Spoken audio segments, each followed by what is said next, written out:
अंजना और पवन के किस्से की सुनाऊंगी।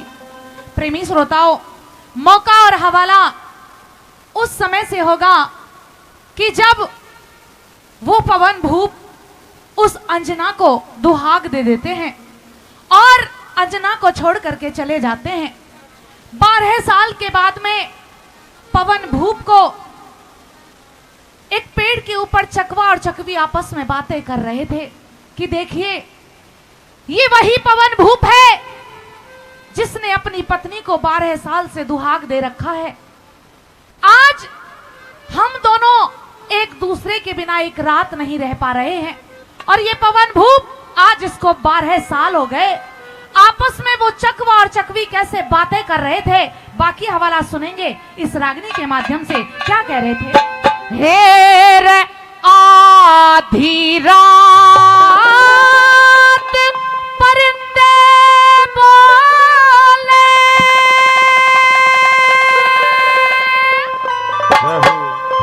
एक चकवी जंग झोवे थी,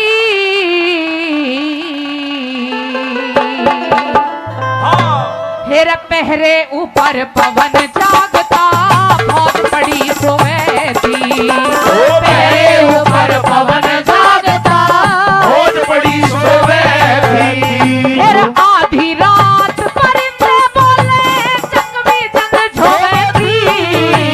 पहरे ऊपर पवन जागता, बहुत बड़ी सोवे थी। अरे पहरे ऊपर पवन जागता, बहुत बड़ी सोवे थी।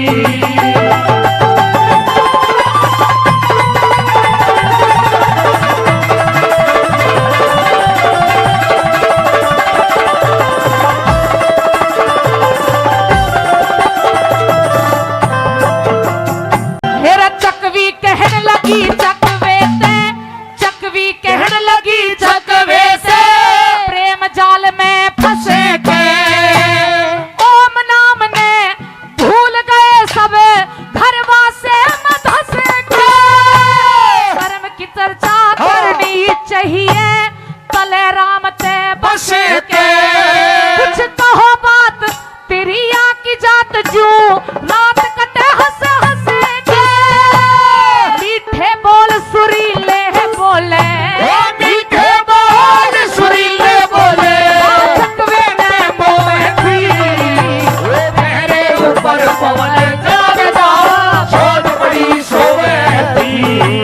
पहरे ऊपर पवन जागता, बहुत बड़ी सोवे थी।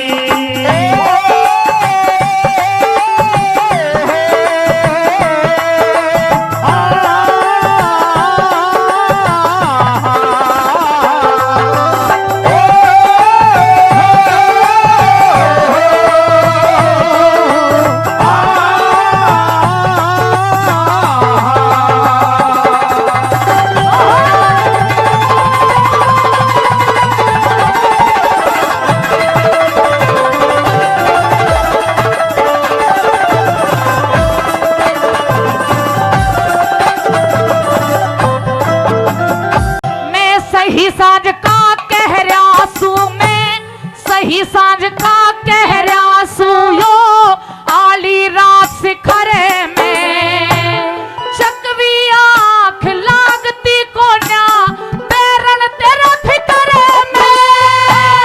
2 दिन का जीना दुनिया में, गर्दिश के चक्कर में। राजकुमार पवन का न्याय तेरे आगे करूं जिक्र में। इसकी अंजना रानी पड़ी कैद में, अंजना रानी पड़ी कैद में, दुख अपने ने रोवे थी। पहरे ऊपर पवन जागता, बहुत बड़ी सोवे थी। पहरे ऊपर पवन जागता,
दोष म्हारा से संतों के डेरे में पापी पवन भूप राम बराना चाट महर सिंह ले सुर में गाना